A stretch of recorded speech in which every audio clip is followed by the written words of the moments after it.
You're getting ready to step foot into the worst economic crisis that Virginia has ever faced, certainly since the Great Depression.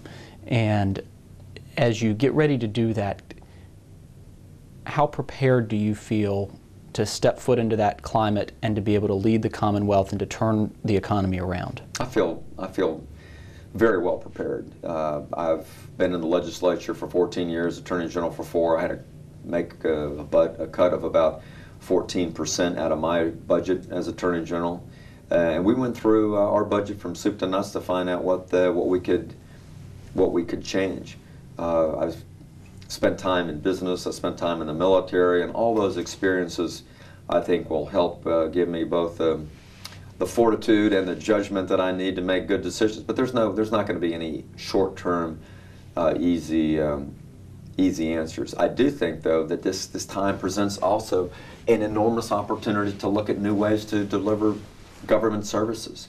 I think it's a time for looking at ways to consolidate, to innovate, to privatize, to audit state agencies, and ask the question, how can we do this better? We're spending $76 billion of the taxpayers' money every 2 years, and now we've got this budget downturn.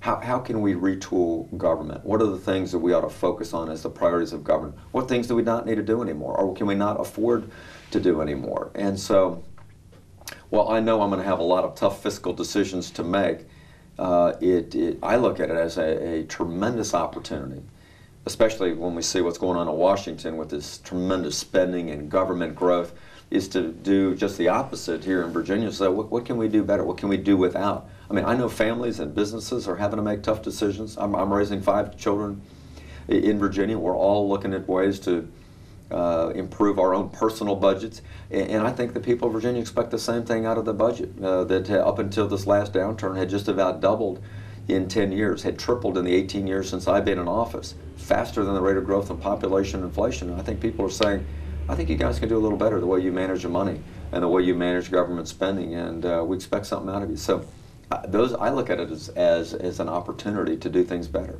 You feel you can do better than the previous governor? You know, it's been a tough time to be governor. I've been Governor Kane's lawyer now for 3.5 years, and he and I, most would say, worked well together. In fact, he and I would say we worked well together up until he took the DNC job, when his top job was to beat me for governor. We had a very good working relationship, and I think now that campaign is over, we're back to the job of governing. And like I said, he's been very, very cooperative. I bring a certain set of experiences to the table that I think will be helpful in this tough time. And Governor Kane's had his priorities. Mine would be a little bit different in what we cut, what we save, what we do to turn the economy around, which to me is going to be a tremendous focus on small business development, much more aggressive focus on business development, international business development, getting Virginia a presence in China and India and other places that we haven't so far, and just making every agency of government focus on what can they do to save money and to create jobs. That's what I'm going to challenge everybody to do, and so I hope that I'll have a lot of success in doing that.